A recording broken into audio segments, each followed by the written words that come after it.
Hello everyone, आप सभी लोगों का हमारे चैनल AFTE इंस्टीट्यूट में स्वागत है। लर्निंग टॉपिक हमने लास्ट क्लास में शुरुआत किया था।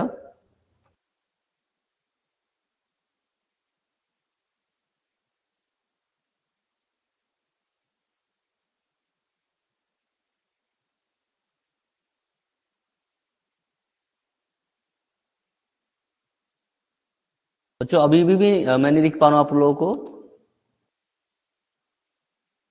हाँ बच्चों, ये अपलोड होगा।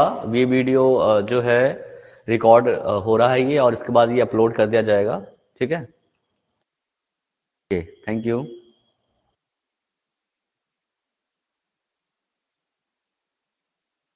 ये वेबसाइट से क्लासेस ली जा रही हैं, फिर इस वेबसाइट से फिर हम आगे इसको यूट्यूब वगैरह पे भी डालेंगे। तो कुछ एडिटिंग वगैरह करके इसमें थोड़ा सा कुछ इनिशिएट, कुछ अलग करने की कोशिश की गई है बच्चों। ऑफलाइन क्लासेस के लिए आप लोग बात कीजिए।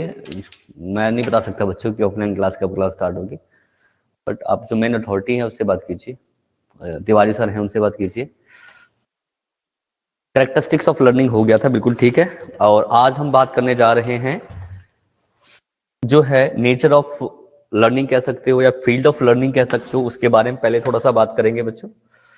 एंड देन फिर हम इसके टाइप ऑफ लर्निंग, कैसे लर्निंग होती है, कैसे हम लर्निंग करते हैं, टाइप ऑफ लर्निंग की बात करेंगे। एंड देन फिर हम बात करेंगे जो लर्निंग के कौन कौन से फैक्टर्स हैं जो लर्निंग को इन्फ्लुएंस करते हैं। ठीक है,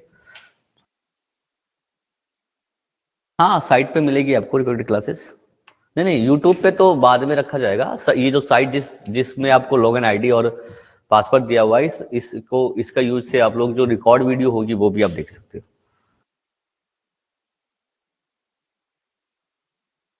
थोड़ी बहुत बच्चों दिक्कत तो हल्की फुल्की होगी।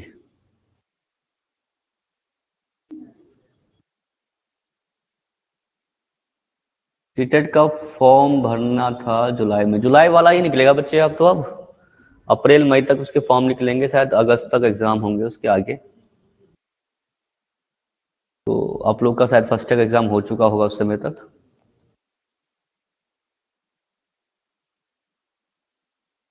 ये आप लोग शायद ही, अगर एग्जाम हो जाता है तो शायद हो, बट सेकेंड ईयर अपीयरेंस होना चाहिए उसके अंदर।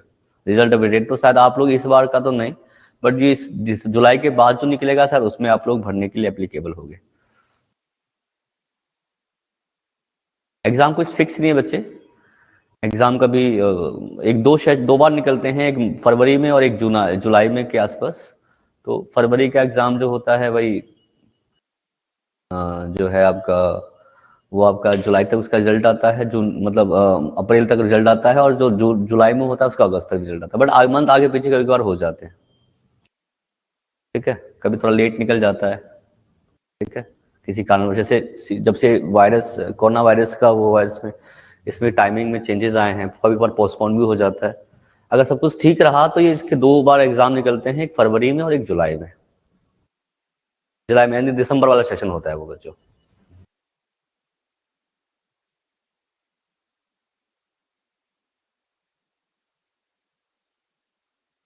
500 का ही होता है ना बच्चे, 5 सब्जेक्ट होते हैं ना, 500 का एग्जाम होता है इसमें। तो इसमें आपका प्रैक्टिकल भी होता है कुछ, 20 मार्क्स का शायद प्रैक्टिकल होता है, और 80 मार्क्स के जो आपके कंटेंट होते हैं वो होता है। अभी क्यों, अरे आप लोग अभी क्यों इतना जल्दबाजी कर रहे हो? तभी तो हमने क्लासेस स्टार्ट ही की है ना। अभी फरवरी मार्च अप्रैल आपकी क्लासेस चलेंगी, तब तक सारी चीजें बता दूंगा, कौन सी चैप्टर कौन सी इंपॉर्टेंट होंगी। अभी से इंपॉर्टेंट जान के क्या करोगे आप लोग, है ना। और मुझे पता है कि बच्चे पढ़ना शुरू तभी करते हैं जब एग्जाम के 1-2 मंथ, 1 मंथ रह जाता है ना। कॉलेज टाइम में तो लोग 1 हफ्ते पहले ही शुरू करते हैं एग्जाम पढ़ना। नहीं नहीं, लैंग्वेज का नहीं होगा इसमें। जब तो टीचिंग सब्जेक्ट होंगे ना, 3 सब्जेक्ट तो कंपलसरी होते हैं। First subject childhood and growing up होता है।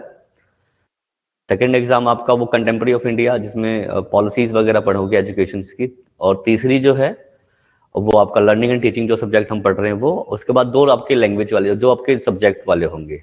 किसी ने हिंदी इंग्लिश, हिंदी मैथ्स किसी का होगा, किसी का एसएसटी हिंदी होगा, किसी का एसएसटी इंग्लिश होगा।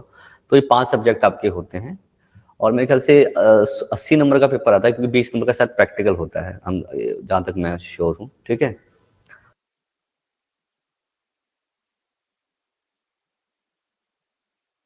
हाँ, तैयारी कर सकते हो आप, बिल्कुल तैयारी बिल्कुल कर सकते हो, बट अगर आप बीएड पर अभी, क्योंकि आपका मेन बीएड है, तो बीएड पे फोकस कीजिए। और सीटेट आपको अटेम्प्ट करने के बहुत टाइम मिलेंगे, अभी तो लाइफ टाइम वैलिडिटी हो गई है, तो एक बार एग्जाम अगर पास कर लेंगे तो पहले जो मेन आपका है वो चलने दीजिए, और ये जो पढ़ोगे आप इसमें चीजें, ये कहीं ना कहीं आपके सीटेट एग्जाम में भी काम आएंगे। बच्चों, तो सब्जेक्ट लिए उनकी क्लास होती नहीं है, बट उसके जो इंपॉर्टेंट क्वेश्चंस वगैरह होते हैं वो आपको बताए जाएंगे क्या क्या एग्जाम में आते हैं, और अगर टाइम रहा तो एक दो क्लासेस भी उसकी ली जाएंगी। सब्जेक्टिव पेपर होता है, यस, डिस्क्रिप्टिव डिस्क्राइब करके लिखना पड़ेगा आपको। चलिए, बहुत बढ़िया। तो हम बात करते हैं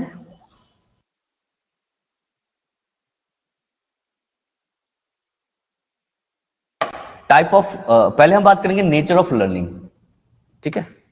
नेचर ऑफ लर्निंग कैसी होती है, कैसे लर्निंग को हम कैसे कैसे कर सकते हैं, तो नेचर ऑफ लर्निंग की बात करेंगे।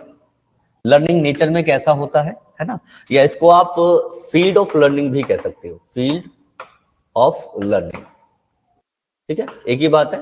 ये जो टॉपिक है शायद इंग्लिश वाली बुक के अंदर ये नहीं दिया हुआ है, तो आप लोग जो है वो लिख लेंगे, ठीक है, जो बच्चे हैं वो लिख लेंगे, क्योंकि इंग्लिश वाली बुक में ये दिया नहीं है। हिंदी वाली बुक में ये पेज नंबर आपका है 176 178, बट आप लोगों ने शायद इसके बारे में पढ़ा भी होगा। 178 पेज नंबर है हिंदी वाली बुक में, इंग्लिश वाली बुक में ये नहीं दिया हुआ है। नेचर ऑफ लर्निंग या फील्ड ऑफ लर्निंग मतलब क्या होता है कि लर्निंग हम कैसे कैसे कर सकते हैं, लर्निंग करने के कौन कौन से तरीके होते हैं, है ना, और कौन से लर्निंग कौन से प्रोस्पेक्टिव को फॉलो करता है। तो यहाँ पर हम बात करेंगे आउटलुक ऑफ लर्निंग। आउटलुक मतलब होता है दृष्टिकोण, मतलब लर्निंग किस तरीके से आप देखते हो। सबका अपना अपना तरीका होता है लर्निंग को रिप्रेजेंट करने का। तो आउटलुक मतलब यहाँ पे किस चीज से है कि दृष्टिकोण कैसा है, आप किस तरीके से लर्निंग करते हैं। तो अगर शायद ये जो टॉपिक है वो आपको चाइल्डहुड एंड ग्रोइंग अप में भी लर्निंग वाले टॉपिक में शायद मिला होगा। कि लर्निंग जो हम करते हैं इसका जो सबसे पुराना फील्ड है, जो लर्निंग का सबसे पुराना फील्ड हमारा है वो है आपका बिहेवियरिज्म लर्निंग। आपने शायद सुना भी होगा, बिहेवियरिस्टिक लर्निंग बोलते हैं इसको। बिहेवियरिस्टिक का मतलब क्या होता है, व्यवहारवाद, है ना। बिहेवियरिस्ट लर्निंग होती है जिसकी शुरुआत जेपी वॉटसन ने की थी। बिहेवियरिस्ट ये मानते हैं कि जब तक आपके बिहेवियर में चेंज नहीं आएगा तब तक वो लर्निंग नहीं होती। तो अगर लर्निंग कब सही से होगी, आपने कोई काम किया, उस काम से आपके बिहेवियर में चेंज नहीं आया तो वो लर्निंग नहीं है। ये बिहेवियर लर्निंग का जो सपोर्ट किया गया था वो किसने किया था, उसका नाम था जेबी वॉटसन।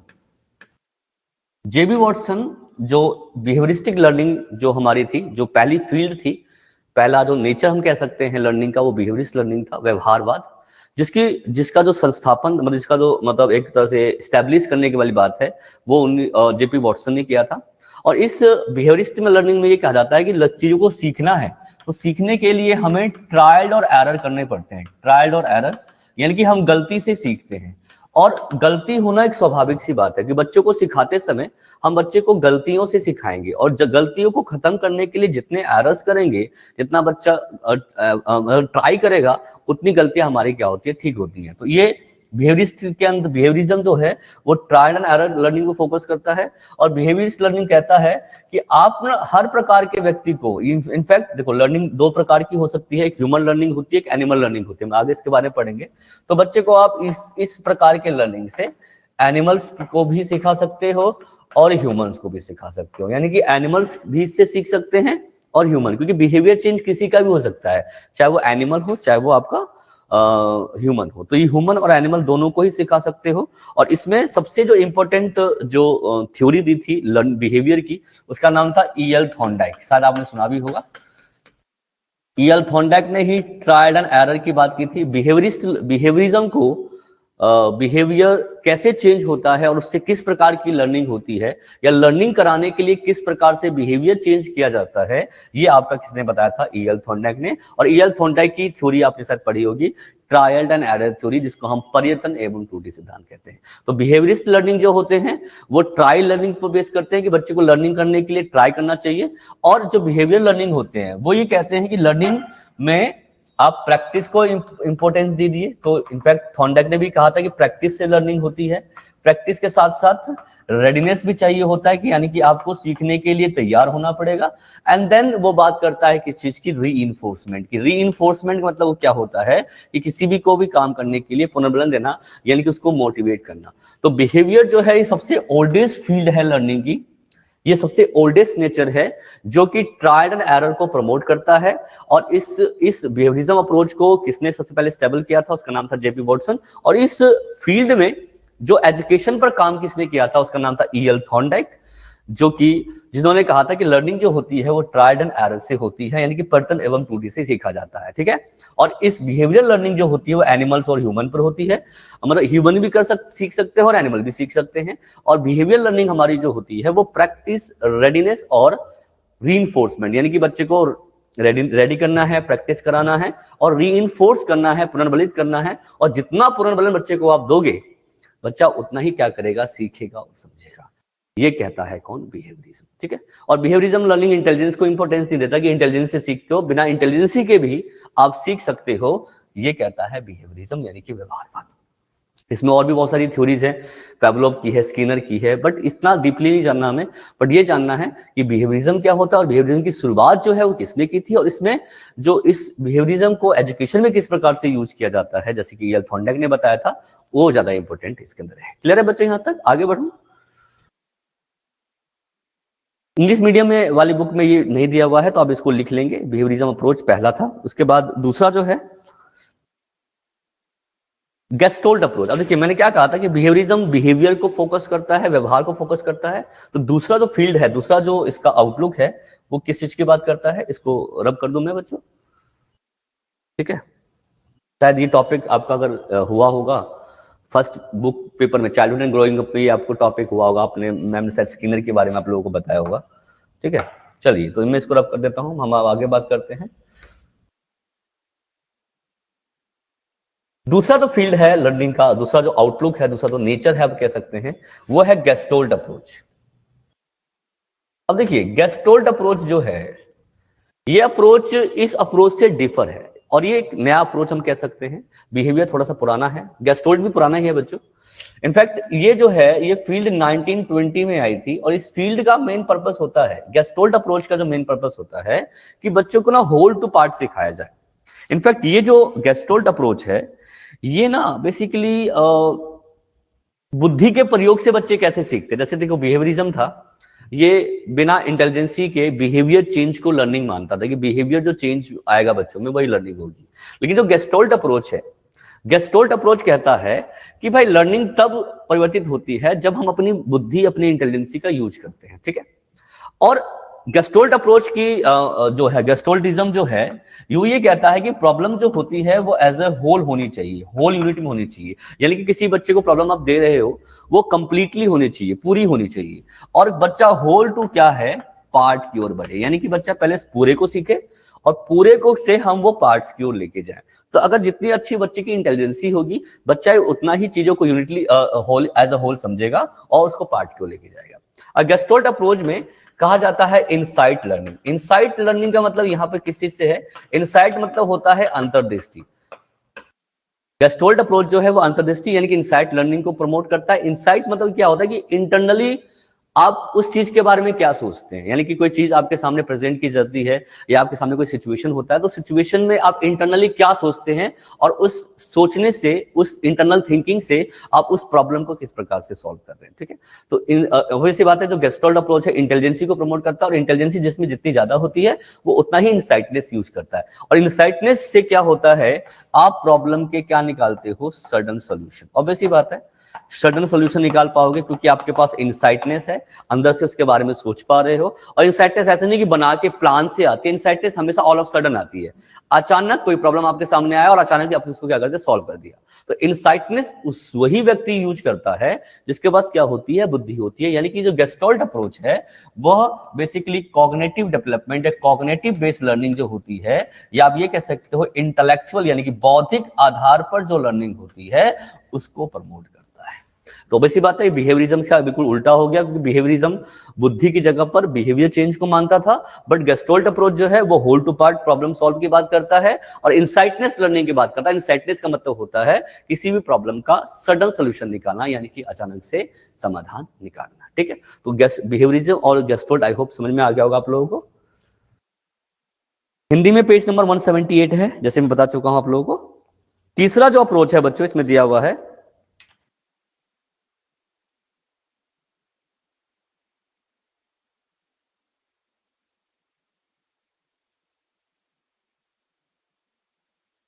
ठीक है, क्लियर है?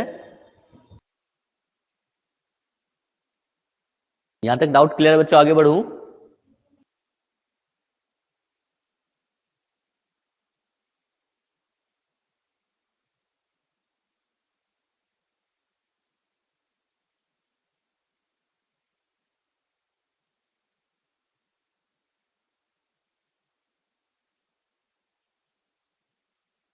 ठीक है, अगला जो है थर्ड पॉइंट वो है हॉर्मिक व्यूज, जो कि मैकडूगल ने दिया था। ठीक है, आगे बढ़ते हैं।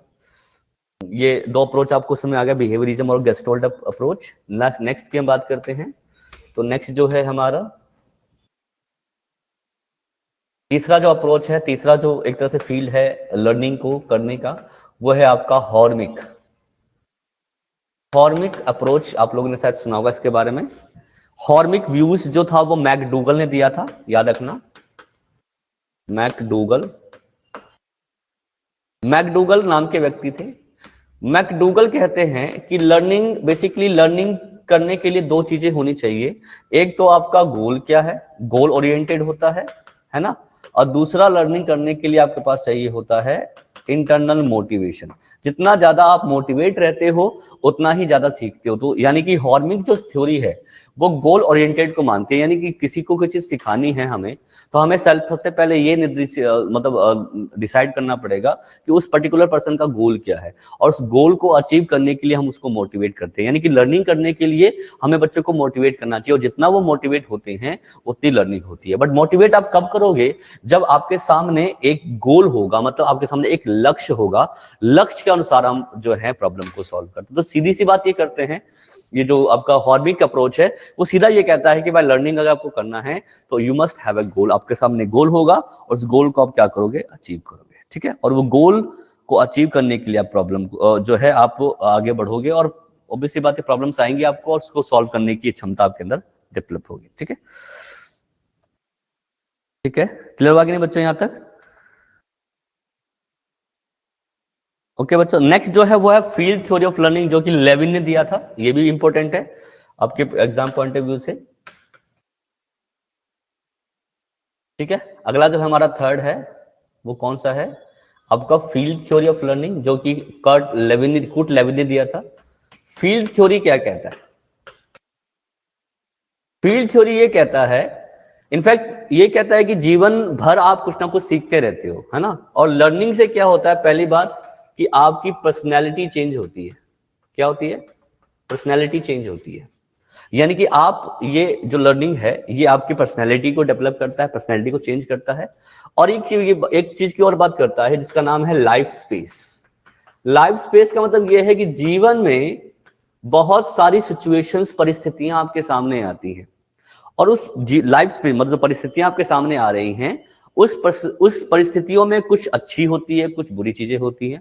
उस परिस्थितियों को, सिचुएशंस को आप पार करके आप अपनी पर्सनैलिटी बनाते हो, या अपने लक्ष्य तक क्या होते हो पहुंचने के लिए आप प्रमोट रहते हो। तो इनका ये कहने का मतलब है कि पर्सनैलिटी डेवलपमेंट किया जाए, और साथ में लाइफ स्पेस, यानी कि जीवन में आप बहुत सारी परिस्थितियां, सिचुएशंस आती हैं, और उस सिचुएशन में आप अपनी बुद्धि का, अपनी इंटेलिजेंसी का किस प्रकार से यूज करते हो, और उस प्रॉब्लम को किस प्रकार से आप सॉल्व करते हो। ठीक है, तो ये कहता है फील्ड थ्योरी ऑफ लर्निंग। तो सिंपल सी बात है, 4 फील्ड हैं। ठीक है, और इन चारों फील्ड के बारे में ये बताया गया है। ठीक है, लाइफ स्पेस बहुत इंपॉर्टेंट है कि एक टाइम के अनुसार आपकी पर्सनैलिटी चेंज होती रहती है, क्योंकि आपके सामने नई नई चीजें डेवलप होती हैं, और नई नई चीजें आपके सामने आएंगी तो आप अपने आप चीजों को सीखोगे। ठीक है, इंग्लिश वाली बुक में मैंने आपको पहले कहा ये टॉपिक नहीं दिया हुआ है, इसलिए मैंने इसको लिखवा दिया है। हिंदी वाली बुक के अंदर दिया हुआ है 178, तो अब इसको लिख लीजिए। इसके बाद जो टॉपिक हम करेंगे वो आपकी बुक में दिया हुआ है। ठीक है, ओके रिपोर्ट है बच्चों। और ये चीज पढ़ने के बाद अगर हम नेक्स्ट टॉपिक हम पढ़ेंगे तो ये आपको और अच्छे तरीके से समझ में आएगा, ठीक है।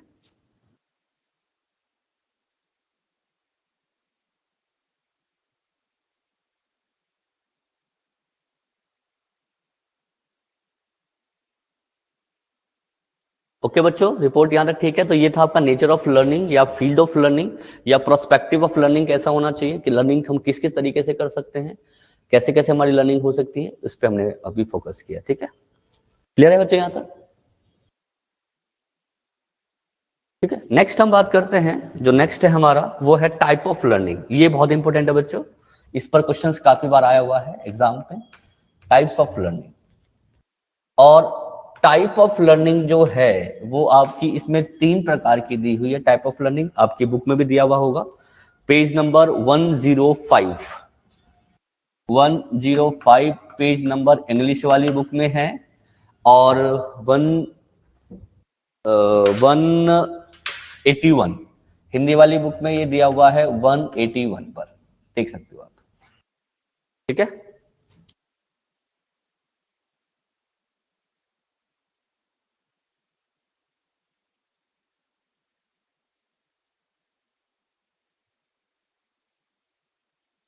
रिटर्न नोट्स तो बच्चों हिंदी में है, इसको अवेल कराना थोड़ा सा मुश्किल होगा, बट लेट्स ट्राई करेंगे कि कैसे भी इसको हम अवेल करवा लें आपको, ठीक है।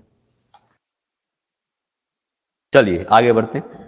अब है लर्निंग करने के प्रकार, कैसे कैसे लर्निंग होती है बच्चों। देखो लर्निंग बहुत तरीके से होती है। लर्निंग हमारी इंटेलिजेंसी से भी होती है, बॉडी ऑर्गन से भी लर्निंग होती है, ह्यूमन भी लर्निंग करते हैं, एनिमल्स भी लर्निंग करते हैं, तो हर एक तरीके से लोग लर्न करते हैं।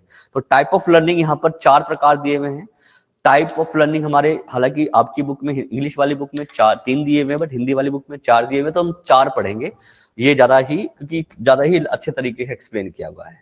पहला है according to the type of learner, कैसे सीखते हैं, कौन कौन सीख रहा है। तो पहला कौन सा है, according to the type of learner.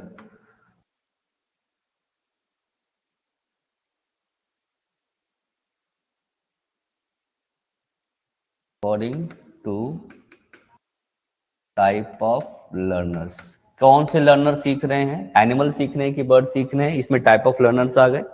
दूसरा है according to the involvement of body organs, यानी कि बॉडी ऑर्गन से सीखना, according to involvement of body organs. Body organs, जो शरीर की जो बॉडी होते हैं ना, मूवमेंट्स होती है, उससे सीखना, ठीक है। तीसरा है बच्चों according to the various aspect of human behaviour, यानी कि according to the various aspect of human behaviour, यानी कि बिहेवियर किस प्रकार से चेंज होता है उसके अनुसार लर्निंग, ठीक है। और चौथा दिया हुआ है आपका अदर टाइप्स। तो देखिए पहला क्या है, पहला है according to the type of learner. According to type of learner जो है, इसमें हम ये बात करेंगे कि किस प्रकार के लर्नर्स की बात की जा रही है, एनिमल्स की बात की जा रही है, यानी कि यहाँ पर कौन सीख रहा है। तो इसमें हम ह्यूमन लर्निंग की बात करेंगे, और साथ साथ में जो एनिमल लर्निंग है उसकी बात करेंगे। According to the involvement of body organs, किस इसमें है ना, बच्चा मूवमेंट से कैसे सीखता है, यानी कि मूवमेंट बेस्ड लर्निंग की बात करेंगे, यानी कि बॉडी ऑर्गन से जो मूवमेंट होती है, sensory based learning, perceptual learning, इसकी बात करेंगे इसके अंदर। Various aspect of human behaviour, behaviour में कैसे चेंज आता है और बिहेवियर से कैसे चेंज से हम लर्निंग करते हैं, जैसे बच्चा कॉग्निटिव फील्ड से सीख रहा है या बिहेवियर फील्ड से सीख रहा है, वो हम इसमें सीखेंगे। और अदर टाइप में, और अदर टाइप जैसे इंटेलेक्चुअल लर्निंग क्या होती है या इमिटेटिव लर्निंग क्या होती है, वो अदर टाइप्स में हम लोग बात करेंगे, ठीक है। तो पहले हम स्टार्ट करते हैं according to the type of learner, learner के टाइप्स के अकॉर्डिंग कैसे लर्निंग होती है। तो पहला हमारा है लर्निंग टाइप में according to type of learner, किस प्रकार के लर्नर्स हैं इसके अंदर। तो इसमें देखो आपने दिया हुआ है कि टाइप ऑफ लर्निंग में 2 प्रकार की लर्निंग होती है। एक होती है लर्निंग बाय, इसमें 2 टाइप्स दिए हुए हैं ना, एक होता है लर्निंग बाय ह्यूमंस, और दूसरा कौन सा है आपका, लर्निंग बाय एनिमल्स। है ना, अब देख रहे हो ना। लर्निंग बाय, क्योंकि पता है लर्निंग तो सबके लिए होती है, अभी हमने पढ़ा भी था बिहेवियरिज्म के अंदर कि लर्निंग ह्यूमन भी कर सकता है, लर्निंग एनिमल्स भी कर सकते हैं, दोनों ही कर सकते हैं, है ना। और दोनों के बिहेवियर में हम क्या लेके आ सकते हैं, चेंज ला सकते हैं, है ना। क्लियर है,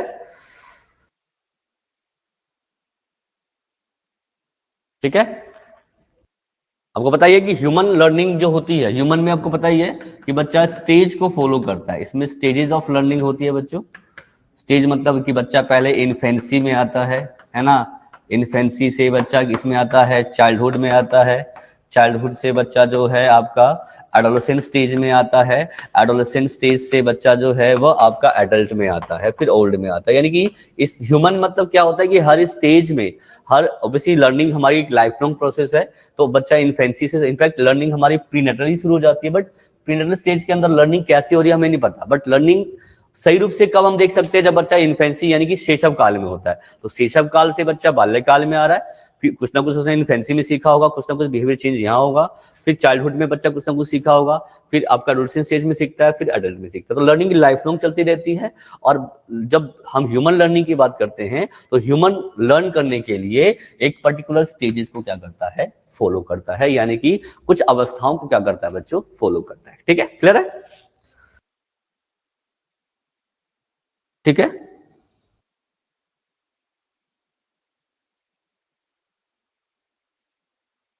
ठीक है, यहां तक क्लियर है।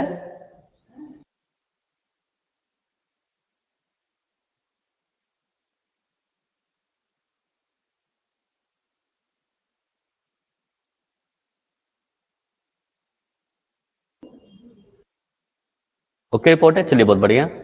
यहाँ तक कोई डाउट आप लोगों को बच्चों, प्लीज आगे बताएंगे मुझे। ह्यूमन लर्निंग क्लब में आ गया। और दूसरा कौन सा था, एनिमल्स लर्निंग। एनिमल्स आपको पता है कि एनिमल्स भी सीखते हैं, और हालांकि एनिमल्स की स्पीड उतनी ज्यादा तीव्र नहीं होती जितनी की आपकी एक ह्यूमन की होती है। तो ह्यूमन ज्यादा ही अच्छे तरीके से सीखते हैं, अपनी इंटेलिजेंसी का यूज करते भी सीखते हैं। तो ह्यूमन आर मोर मतलब human can learn faster than the animals. तो एनिमल्स से ज्यादा अच्छे तरीके से या ज्यादा स्पीडली तरीके से सीख सकते हैं आपके ह्यूमंस। ठीक है, तो ह्यूमंस की लर्निंग ज्यादा तीव्र होती है, ज्यादा ही क्या होती है, सक्रिय मानी गई है। क्लियर है,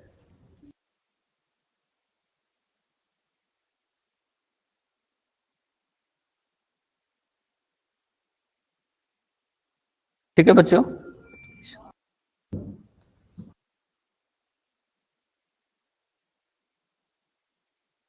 अब हम बात करते हैं तीसरा पॉइंट जो है हमारा,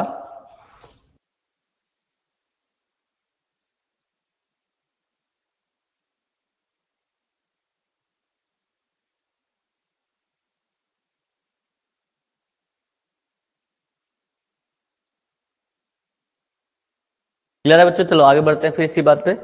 अगला है number 2।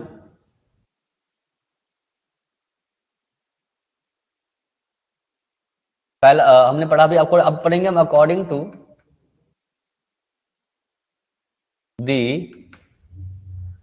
Type of, according to type of ही लिखा हुआ है, इसको देख लो एक बार जरा। According to the involvement of body organs, according to the involvement of body organs,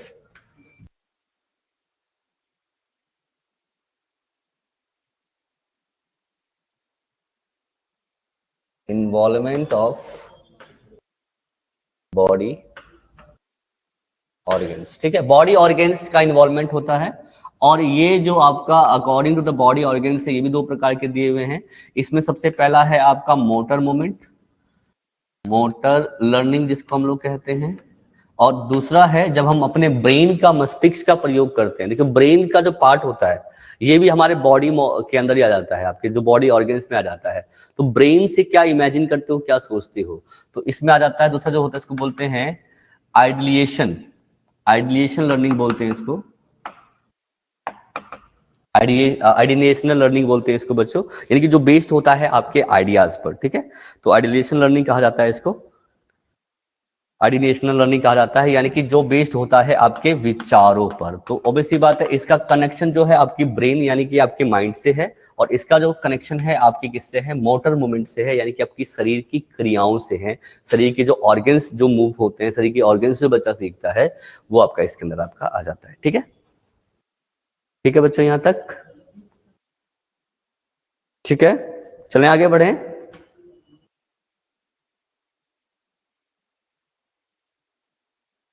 कुछ पूछना है आप लोगों को तो पूछ सकते हैं।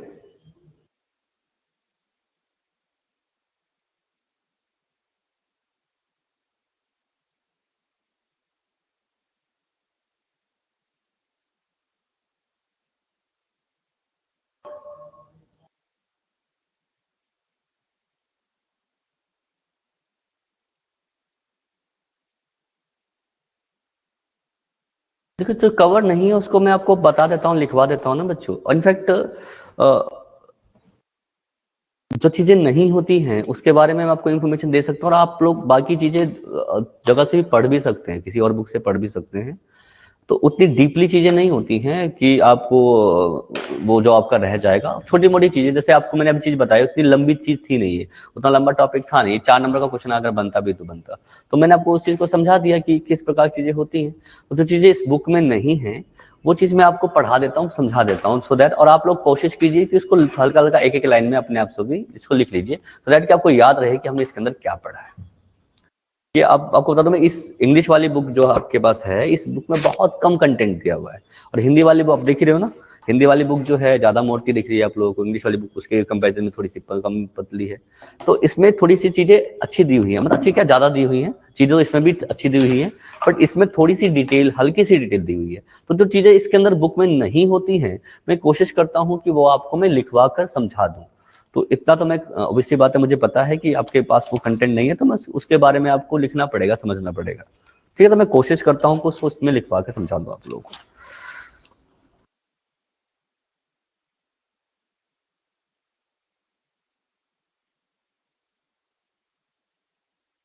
ठीक है, क्लियर है यहाँ तक?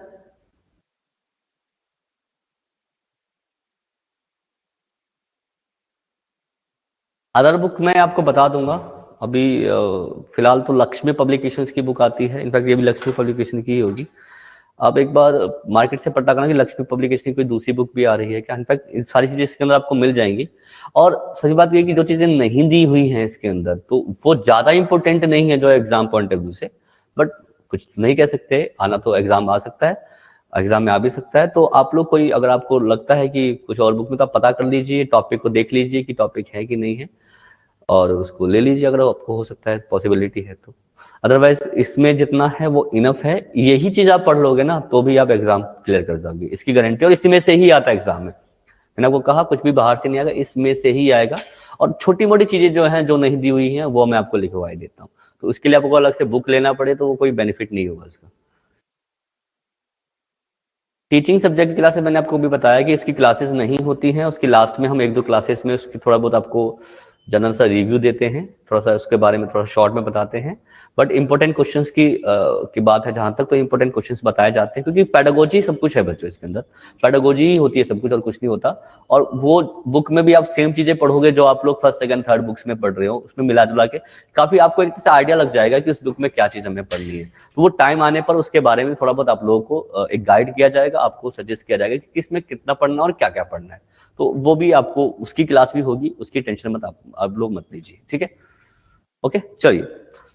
अगला हमने क्या बात की है कि according to the involvement of body organs, तो ऑर्गन्स में बॉडी मूवमेंट है, बॉडी लर्निंग है, और ये भी 2 प्रकार की होती है। एक तो होती है सेंसरी बेस्ड लर्निंग, और एक होता है जिसको बोलते हैं परसेप्चुअल लर्निंग।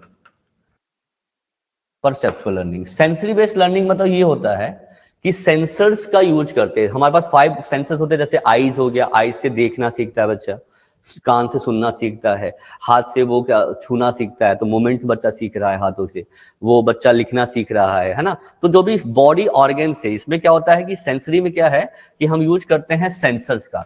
और सेंसर्स हमारे कितने होते हैं, सेंसर्स हमारे 5 होते हैं, जैसे कि आईज से सीखना, आईज से देख के कोई चीज सीखी जाती है, ईयर्स से सुनकर सीखना, है ना, नोज से सूंघना, सुन कर पता लगाना, है ना, ये भी एक तरह की लर्निंग होती है।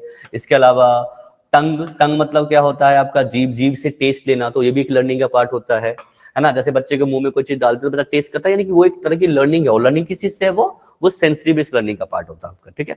इसके अलावा टंग हो गया, और एक होता है स्किन। स्किन मतलब कि जो छूकर जो बच्चा फील करता है। जैसे आपने देखा होगा कि माँ की गोदी में जब बच्चा रहता है तो उस माँ की गोदी से हम अलग करते हैं तो बच्चा रोने लग जाता है, क्योंकि बच्चे का जो स्किन है और वो माँ की स्किन से कनेक्ट है, और वो बच्चा जब माँ को छूता है तो उसको पहचान जाता है, और दूसरे के साथ रहता है तो बच्चा रोने लग जाता है, क्योंकि बच्चे के अंदर एक सेंसरी बेस्ड लर्निंग है, एक सेंसर है। उस सेंसर से बच्चा देखकर सुनकर इंफॉर्मेशन को लेना शुरू करता है, तो इसी को हम क्या बोलते हैं, सेंसरी बेस्ड लर्निंग कहा जाता है, ठीक है। अगला है परसेप्चुअल। परसेप्चुअल लर्निंग भी सेंसरी से ही होती है, सेंसर्स एबिलिटी से होती है, बॉडी से ही होती है। और इसमें क्या होता है कि हम बॉडी के स्किल्स सीखते हैं। क्या होता है, बॉडी मूवमेंट जो हमारी होती है, उस बॉडी मूवमेंट से हम क्या सीख रहे हैं, स्किल्स, जैसे कि डांसिंग, स्विमिंग, है ना, जैसी जो भी हमारे मोटर स्किल्स डेवलप होते हैं, मूवमेंट्स हमारी होती है बॉडी की, है ना। तो बॉडी से जो भी हम स्किल्स डेवलप करते हैं, जैसे डांसिंग का, स्विमिंग का, स्केटिंग का, तो ये जो मूवमेंट हम कर रहे हैं बॉडी का, वो आपका क्या कहलाता है बच्चों, आपका दैट इज परसेप्चुअल एबिलिटी। तो सेंसर्स जो स्टार्टिंग में जो बच्चा उठना वो सीखता है, चलना सीखता है, मूवमेंट करना सीखता है बॉडी के, देखना सीखता है, सुनना सीखता है, तो वो तो आपका सेंसरी में आ गया। और परसेप्चुअल में बॉडी मूवमेंट ही होती है, बॉडी मूवमेंट से बच्चा सीखता है। और इसमें क्या होता है, बच्चा बॉडी के मूवमेंट से क्या सीख रहा है, बॉडी के स्किल्स, लाइक डांसिंग। तो इसमें क्या क्या चीज आ जाती है, इसमें आ जाती है आपकी डांसिंग एबिलिटी, डांसिंग आ गया। इसके अलावा इसमें आ जाएगा आपका स्विमिंग आ गया, है ना, स्विमिंग हो गया इसके अंदर, स्केटिंग हो गया। तो ये सारी चीजें होती हैं, वो आपकी परसेप्चुअल स्किल्स के अंदर इन्वॉल्व हो जाती हैं। तो दो ये इसके अंदर हो गए आपके, क्लियर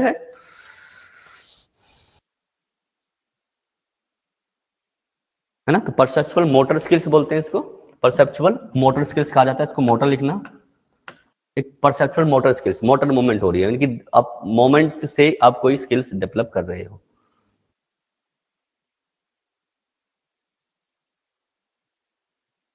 यार बच्चे, आज की क्लास में सब कुछ इंक्वायरी ले लोगे क्या आप लोग, आज कुछ दिक्कत चल रही है?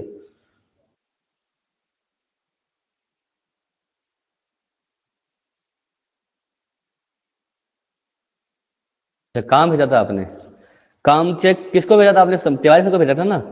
तो मैं एक बार चेक कर लूंगा, मैंने अभी उसको चेक नहीं किया है बच्चों, तो मैं एक बार चेक कर लेता हूँ, चेक करने के बाद फिर मैं आप लोगों को बता दूंगा, ठीक है।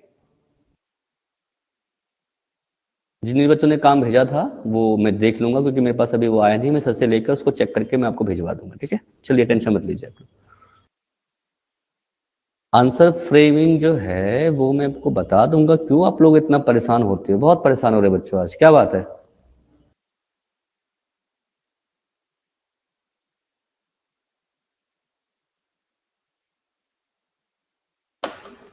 ज्यादा परेशान मत हो बच्चों, इतना दिक्कत नहीं है।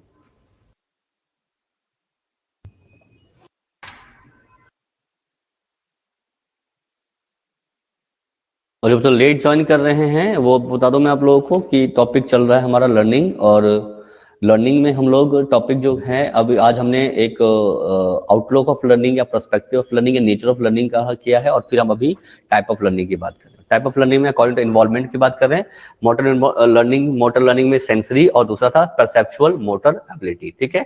सेंसरी में हम सेंसरी जो हमारे सेंसर, जो हमारे 5 सेंसर्स होते हैं उससे बच्चा सीखता है। और परसेप्चुअल मोटर स्किल्स में बच्चा मोटर अपने बॉडी मूवमेंट से क्या करता है, बच्चा कोई डांसिंग, स्विमिंग स्किल्स जो होता है वो सीखता है, ठीक है। क्लियर है यहां तक बच्चों? चलिए अगला है आगे,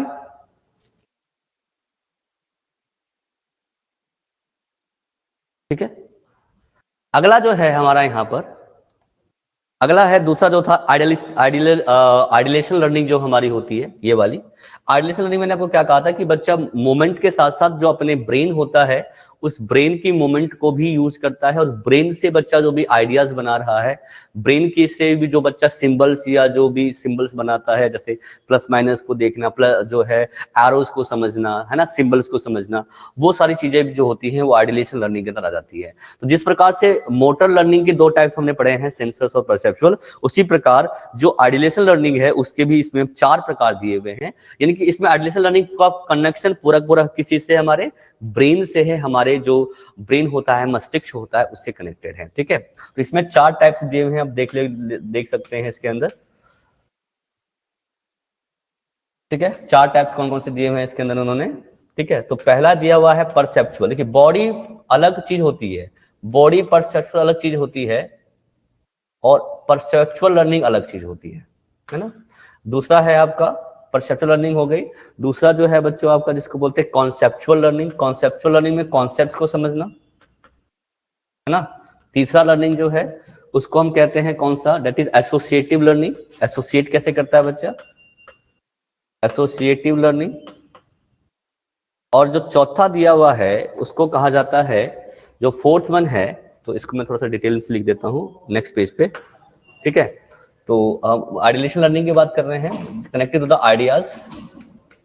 आइडियलेशन लर्निंग जो है उसकी बात कर रहे हैं, जो कि कनेक्ट होता है हमारे मस्तिष्क से, हमारे ब्रेन से, ठीक है। और इसमें हमारे 4 प्रकार की लर्निंग होती है। पहला है परसेप्चुअल, परसेप्चुअल लर्निंग जिसको हम प्रत्यक्षात्मक अधिगम कहते हैं, ठीक है। दूसरा जो लर्निंग है वो है हमारा, जो हमने देखा हमने, जिसको हम कहते हैं कॉन्सेप्चुअल, जिसमें बच्चा कॉन्सेप्ट्स को समझता है, ठीक है। तीसरा जो लर्निंग है उसको हमने अभी देखा, वो है हमारा दैट इज एसोसिएटिव लर्निंग, है ना। और चौथा जो लर्निंग है उसको हम कहते हैं that is imaginary, imaginative, imaginative, ठीक है। 4 प्रकार की लर्निंग हमारी है। परसेप्चुअल, सीधा ओनली परसेप्चुअल की बात करें बच्चों, तो इसमें होती है जब बच्चा सेंस ऑर्गन्स या सेंस से जो बच्चा सीखता है, अपनी जो मस्तिष्क की सेंस है, सेंस इन द सेंस कि कोई चीज देखा, उसके बारे में उसके क्या सेंस बन रहा है। तो इसमें ना बेसिकली बच्चा जो इमेज फॉर्मेशन डेवलपमेंट करता है, तो परसेप्चुअल लर्निंग में क्या होती है कि बच्चे में ना इमेज को समझने के लिए वो परसेप्शन यूज करता है, उसके बाद सिंबल्स को समझने के लिए वो परसेप्शन यूज करता है ना। यानी कि जो भी अपनी मस्तिष्क से, ब्रेन से जो चीज वो फील कर पा रहा है, जो इमेजेस रिकॉग्नाइज कर पा रहा है, जो सिंबल्स को रिकॉग्नाइज कर पा रहा है, उसको हम परसेप्चुअल लर्निंग बोलते हैं। तो परसेप्चुअल मोटर में तो हम मोटर एलिमेंट्स की बात करते हैं, और केवल परसेप्शन एबिलिटी पूछा जाए तो परसेप्शन का मतलब होता है कोई चीज देखना और उस चीज के बारे में एक इमेज समझना, उसके बारे में जानकारी लेना, और जो वर्ड कैसे बनाए जाते हैं, वर्ड की फ्रेमिंग कैसी होती है, वो सारी चीजें सीखी जाती हैं, वो आपकी परसेप्चुअल लर्निंग में होती है कि ए कैसे बनाओ, ए कैसे साइज बनेगा, बी कैसे बनेगा। तो वर्ड जो होती है, रिटन एबिलिटी जो होती है, अपने साइंस के द्वारा जो कैसे रिटन एबिलिटी डेवलप कर रहा है, वो सब का सब जो होता है वो परसेप्चुअल एबिलिटीज के द्वारा किया जाती है, ठीक है। तो उसमें लिखा भी हुआ है कि it occurs mainly as a result of sense organ, sense organ से भी होता है। सॉलिड ऑब्जेक्ट्स, ऑब्जेक्ट को छूकर, सॉलिड वर्ड्स, वर्ड्स को की बनावट कैसी होती है, जैसे बच्चे को हमने बताया ए, तो बच्चे के माइंड में फ्रेम करता है कि ए का स्ट्रक्चर कैसा बनता है, बी का स्ट्रक्चर कैसे बनता है ना। ये सारी चीजें उसके अंदर आ जाती है, ठीक है। दूसरा कौन सा है, कॉन्सेप्चुअल।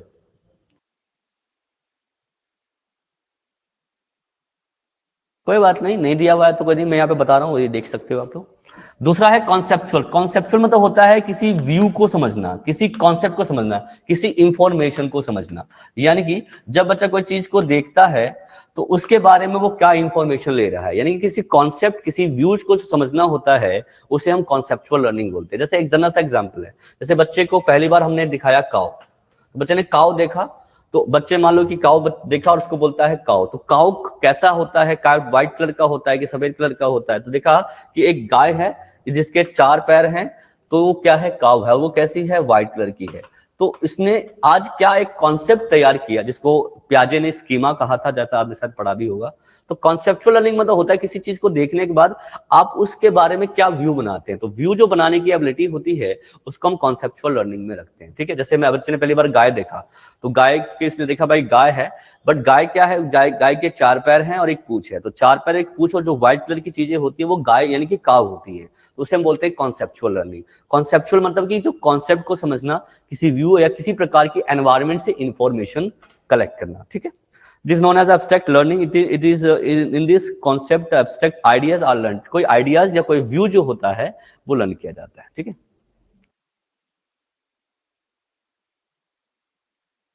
बच्चे ये हिंदी वाली बुक में मैंने अभी बताया आप लोगों को,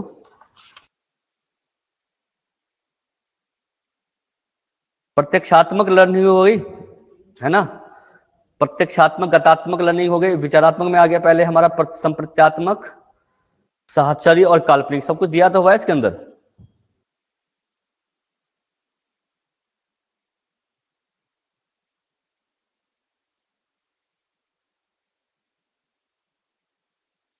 देखिए कॉन्सेप्चुअल परसेप्चुअल में हमने समझा दिया था आप लोगों को। परसेप्चुअल को हम प्रत्यक्षात्मक बोलते हैं, कॉन्सेप्चुअल को हम संप्रत्यात्मक बोलते हैं, एसोसिएटिव को हम साहचर्य बोलते हैं और इमेजिनेटिव को हम काल्पनिक बोलते हैं। 4 प्रकार हो गए हमारे। हमने परसेप्चुअल को समझा दिया, जो भी हम सेंस ऑर्गन से सीख रहे हैं, इमेज बनाते हैं, सिंबल्स बनाते हैं, या वर्ड की बनावट कैसी होती है उसको जो समझते हैं, परसेप्चुअल हो गया। कॉन्सेप्ट में व्यूज या कॉन्सेप्ट या इंफॉर्मेशन लेना, जो कभी इंफॉर्मेशन एनवायरमेंट से लेते हैं वो सब का सब कॉन्सेप्चुअल का होता है, ठीक है। अगला कौन सा है? एसोसिएटिव। एसोसिएटिव का मतलब ये होता है किसी एक वर्ड को दूसरी वर्ड के साथ एसोसिएट करना। इसमें हम ये देखते हैं कि बच्चा कितना अच्छा लिंक कर पा रहा है 2 वर्ड्स या 2 ऑब्जेक्ट के बीच में, ठीक है। तो उसे हम क्या कहते हैं? एसोसिएटिव लर्निंग कहते हैं। एग्जाम्पल के लिए एक सूचना को दूसरी सूचना से क्या करना? जोड़ने की बात करते हैं। जैसे कि मैं एक बात करूं, जैसे मान लें कि हमने कोई एक वर्ड बोला कि भाई अगर मान लो काला, तो काला वर्ड को आप किस वर्ड से जोड़ते हो? तो काला वर्ड आपने सीखा तो आप बोलोगे सर काला मतलब क्या होता है? काला का मतलब होता है हमारे हेयर यानी कि बाल। तो आपने क्या किया? एक वर्ड को दूसरे वर्ड से क्या किया? एसोसिएट किया। तो जब 2 वर्ड को आपस में जोड़कर कोई चीज सीखी जाती है तो उसे हम क्या बोलते हैं? एसोसिएशन। तो आपने बोला कि काला यानी कि हेयर यानी कि हरे काले बाल, तो काला का कॉन्सेप्ट आपने डेवलप किया और बाल का कॉन्सेप्ट डेवलप किया आपने। जब एक वर्ड को दूसरे वर्ड से कनेक्ट करते हुए, जोड़ते हुए एक सीक्वेंस से कोई चीज जब सीखी जाती है तो उसे हम बोलते हैं एसोसिएटिव लर्निंग। तो ऑर्डरली लर्निंग होती है, जैसे 1 के बाद 2 सीख रहे, 2 के बाद 3 सीख रहे, 3 के बाद 4 सीख रहे हैं। तो आपको पता है पहले 1 आता है, फिर 2, फिर 3, फिर 4। तो एक सीक्वेंस से कोई चीज सीख रहे हो, तो सीक्वेंस से जब आप एक से दूसरे के साथ कनेक्ट करते हुए कोई चीज सीखते हैं तो उसे हम कहते हैं एसोसिएटिव यानी कि साहचर्य, यानी कि एक के साथ दूसरे को जोड़ते हुए सीखना। और तीसरा चौथा जो है वो है आपका इमेजिनेटिव। इमेजिनेटिव मतलब क्या होता है? कल्पना। जब आप कोई चीज के बारे में कल्पना करके सोचते हो, जैसे कि मान लो कि फर्ज करो कि आप एक जंगल में जा रहे हो, वहां पर आपको शेर मिल जाता है, तो आप क्या करोगे? तो इमेजिनेटिव करोगे। इमेजिनेटिव आप कल्पना करते हो कि उस सिचुएशन में आप क्या करोगे। तो जब अपनी कल्पनाओं का यूज करते हुए किसी समस्या का समाधान किया जाता है, कोई चीज सीखी जाती है, उसे हम कहते हैं आपका that is called the imaginative thinking, ठीक है। तो काल्पनिक शिक्षा क्या है? जब हम किसी चीज के बारे में सोचते हैं, किसी चीज के बारे में एक कल्पना करते हैं, इमेजिनेशन करते हैं, तो उसे हम कहते हैं आपका इमेजिनेटिव थिंकिंग, ठीक है। तो ये 4 प्रकार के हमारे लर्निंग हो गए, जो कि किसमें था? According to the involvement of body. तो हम सेकंड पार्ट हमने खत्म किया। पहला था लर्नर्स के अकॉर्डिंग, जिसमें एनिमल्स और हमने ह्यूमंस की बात की थी। इसके अंदर हमने बात की है जो लर्निंग ऑफ है, इसमें हमने मोटर की बात की थी और आइडियलाइजेशन की बात की थी। मोटर में हमने 2 की बात की थी, सेंसरी मोटर और परसेप्चुअल मोटर। और आइडियलाइजेशन में हमने बात की है आपकी 4, परसेप्चुअल, कॉन्सेप्चुअल, एसोसिएटिव और इमेजिनेटिव। क्लियर हुआ कि नहीं बच्चों? ठीक है, ओके रिपोर्ट है यहां तक। आगे बढ़ो फिर।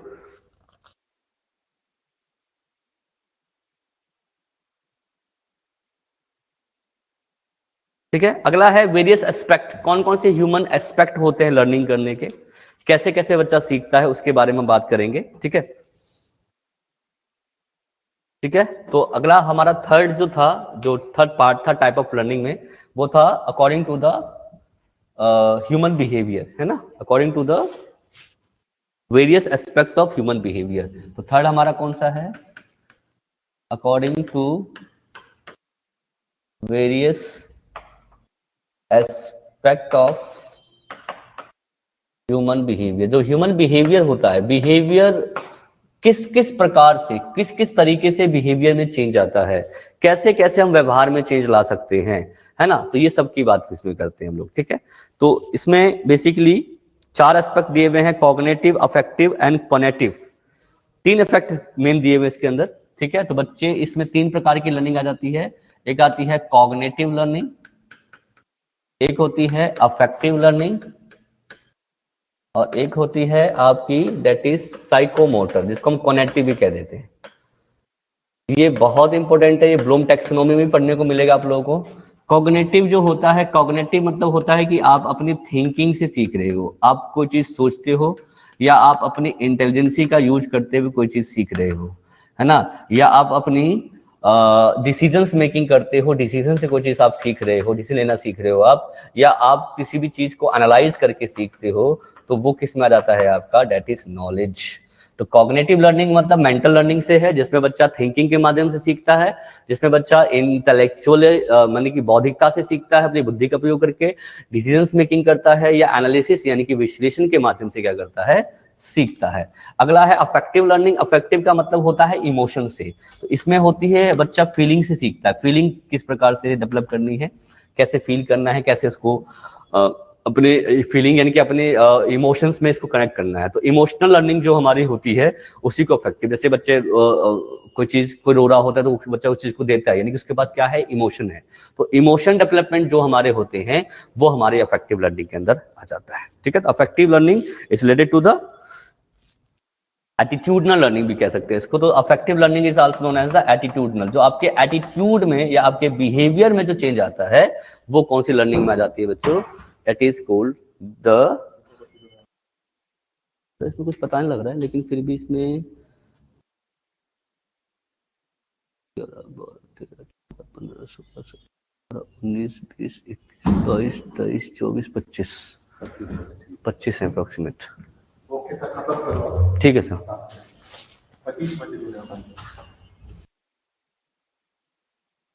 ठीक है बच्चों, तो ये क्या कहलाता है, जो हमारे इमोशंस में चेंज आता है, जो हमारे एटीट्यूड में चेंज आता है, लगते हैं अफेक्टिव में। और साइकोमोटर का मतलब होता है, ऑब्वियसली बात है, मूवमेंट में। जो भी आप मूवमेंट से सीखते हो, फाइन मोटर या ग्रॉस मोटर, तो वो आपका किस में आता है, साइकोमोटर डोमेन में। इसका कनेक्शन आपके फिजिकल डेवलपमेंट से है। तो इसमें इसका किससे था, फिजिकल डेवलपमेंट से। इसका था आपके इमोशंस या आपके एटीट्यूड डेवलपमेंट से। और इसका है आपकी थिंकिंग, आप अपनी थिंकिंग का यूज करते हुए कोई भी चीज कैसे सीख पा रहे हो। ठीक है, ये 3 एस्पेक्ट इसके अंदर मेन थे। ठीक है, इसके अलावा भी चीजें होती है जो हम अदर एस्पेक्ट में पढ़ रहे थे। ठीक है, अदर एस्पेक्ट की बात कर रहे थे इसके अंदर। तो अदर एस्पेक्ट में क्या है, देख पा रहे हो आप लोग, अदर जो टाइप्स थे, अदर टाइप्स जो हमारे थे, इसको अदर टाइप लिखेंगे। अदर टाइप्स में जैसे कि पहला है इंटेलेक्चुअल लर्निंग, वही बौद्धिकता से तो सीखते हैं, एक ही बात है। इंटेलेक्चुअल जो आप बुद्धि का प्रयोग करते हुए सीखते हो, अपनी इंटेलिजेंस यूज करते हुए, इंटेलिजेंस का यूज करते हुए जो सीखा जाता है वो आ जाएगा इसके अंदर। दूसरा है इसके अंदर दिया हुआ है, ये अदर टाइप्स में आ गया, प्रॉब्लम सॉल्विंग लर्निंग होती है, जो प्रॉब्लम को सॉल्व करना सीखते हो। प्रॉब्लम को सॉल्व करके जो सीख रहे हो आप, प्रॉब्लम सॉल्विंग जिसको बोलते हैं, प्रॉब्लम सॉल्व लर्निंग बोलते हैं इसको बच्चों। जो प्रॉब्लम को सॉल्व करके आप सीखते हो वो लर्निंग आ गया इसके अंदर। और इसके अंदर आ जाता है एक लर्निंग होती है एस अप्रिसिएटिव लर्निंग। अप्रिसिएटिव मतलब किसी को मोटिवेट, जब आपको कोई मोटिवेट करता है, उस मोटिवेशन से आप जो सीखते हो क्या सही क्या गलत, तो जो अप्रिशिएट करता है आपको कि ये आपने अच्छा सीखा है या आपने ये बुरा सीखा है, जो आप अच्छे बुरे से सीखते हो उसे हम अप्रिशिएटेड लर्निंग बोलते हैं। तो अप्रिशिएशन लर्निंग कहा जाता है इसको,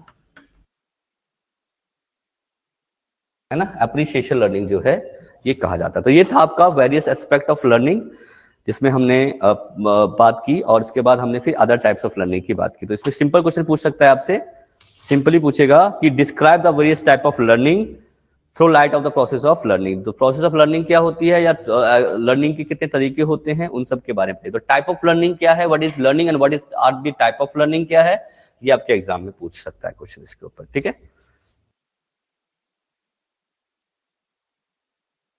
ओके बच्चों, अब अगली क्लास जो हमारी होगी उसमें हम फैक्टर अफेक्टिंग ऑन लर्निंग जो है उसके बारे में बात करेंगे। ये आप लोग याद रखना, ये आपके एग्जाम में जो है आ सकता है क्वेश्चंस। समझ में आया आप लोगों को बच्चों, क्लियर हुआ चीजें? एक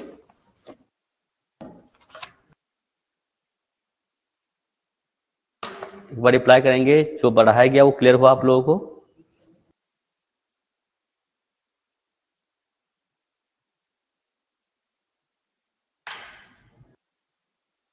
क्वेश्चन बन सकता है कि what is learning and what are the type of learnings. Type of learning में आप चारों टाइप्स बताओगे। ठीक है, अच्छे तरीके से डिटेल से आपका ये एग्जाम में क्वेश्चन इसके ऊपर पूछ सकता है। ठीक है, और फील्ड ऑफ लर्निंग क्या होता है, ये 4 मार्क्स का पूछ सकता है, तो ये भी आप लोगों को समझ में आना चाहिए कि what are the field of learning. ठीक है,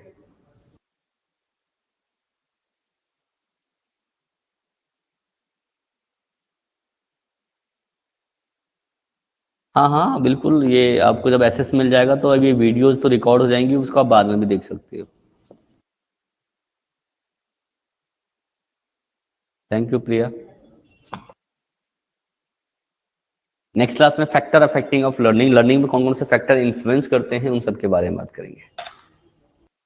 हाँ यूट्यूब पे बाद पे अपलोड होगी बच्चों, वो कब होगा वो बताएंगे, सर बताएंगे। बट यूट्यूब पे क्या मतलब, आपको जब एसेस मिल गया है वेबसाइट का तो आप इसी वेबसाइट से सीखिए, बढ़िया है।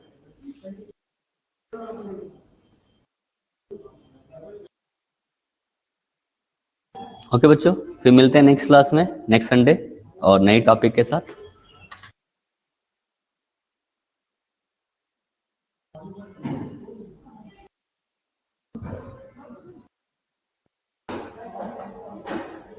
अच्छा संजना आपकी फर्स्ट क्लास थी, कैसी लगी क्लास बच्चे आपको?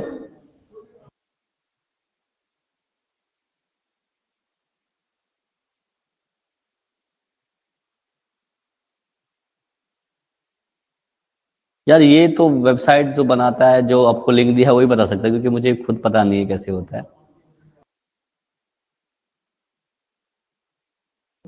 Thank you Komal, thank you Sanjana.